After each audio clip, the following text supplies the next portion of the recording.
Hi friends, KFC ஸ்டைலில் எப்படி cauliflower fry செய்கிறதுன்னு பார்க்கலாம் வாங்க. நான் இன்றைக்கி ஒரு மீடியம் சைஸ் காலிஃப்ளவர் எடுத்திருக்கேன். இது மாதிரி கொஞ்சம் பெரிய பெரிய பீஸ்கெல்லாம் நம்ம க்ளீன் பண்ணி எடுத்துக்கலாம். ஒரு 3லேருந்து 4 நிமிஷம் சுடு தண்ணி போட்டு ஊற வச்சு எடுத்துக்கலாம். இப்போ தண்ணியெல்லாம் வடிச்சிடுங்க.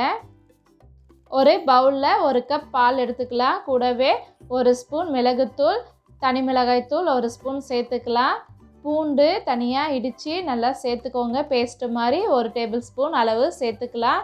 கூடவே உப்பு தேவையான அளவு சேர்த்துக்கோங்க. காரம் உங்களுக்கு கூடுதலாக வேணும்னா மிளகாத்தூள் இன்னும் கொஞ்சம் சேர்த்துக்கோங்க. எல்லாத்தையும் சேர்த்து இது மாதிரி நல்லா மிக்ஸ் பண்ணி விட்டுடலாம்.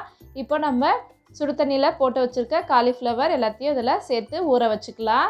ரொம்ப நேரம் ஊற வைக்கணும்னு அவசியம் இல்லை. பாலில் போட்டு ஒரு 20 நிமிஷம் இருந்தால் போதுமானது. இல்லை ஊற வைக்காமல் கூட நம்ம அப்படியே செஞ்சுக்கலாம்.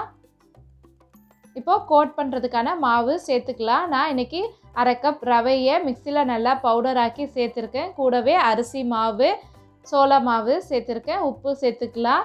மிளகுத்தூள், ஜீரகத்தூள், தனி மிளகாய்த்தூள் சேர்த்து நல்லா மிக்ஸ் பண்ணி விட்டுக்கோங்க. நம்ம அரிசி மாவு ரவைக்கு பதிலாக மைதா சேர்த்தும் செய்யலாம்.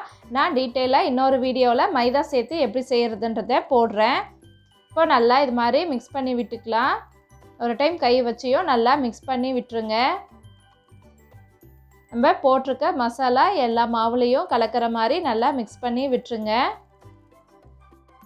இப்போது கோட் பண்ணுறதுக்கான மாவு தயாராகிடுச்சு.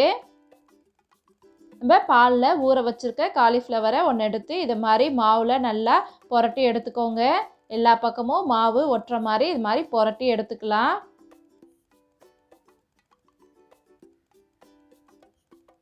எல்லாத்தையும் இதே மாதிரி நம்ம 2 பக்கமும் மாவு பிடிக்கிற மாதிரி புரட்டி எடுத்துக்கலாம். அடுத்தது திரும்பவும் பாலில் ஒரு டைம் நம்ம கோட் பண்ணி எடுத்துக்கலாம். அடுத்தது நீங்கள் மாவில் திரும்ப இது மாதிரி செகண்ட் டைம் கோட் பண்ணி எடுத்துக்கோங்க. எக்ஸ்ட்ரா இருக்கிறதெல்லாம் நம்ம உதிர்த்து விட்டுக்கலாம். இப்போது சூடாக இருக்கிற எண்ணெயில் பொரித்து எடுத்துக்கலாம். 2 முறை கோட் பண்ணி நம்ம சேர்த்தோம்னா தான் நல்லாயிருக்கும். நல்லா சூடாக இருக்கிற எண்ணெயில் சேர்த்துக்கலாம். போட்டதும் நல்லா பபிள்ஸ் வரணும், அந்த அளவுக்கு சூடாக இருக்கணும் எண்ணெய். இப்போது அடுப்பை மிதமான தீயில் வச்சு 6லேருந்து 7 நிமிஷம் வரையும் வேகிறதுக்கு டைம் எடுக்கும். ஸோ அது வரைக்கும் மிதமான தீயில் வச்சு நம்ம பொரித்து எடுத்துக்கலாம். திருப்பி விட்டுக்கோங்க.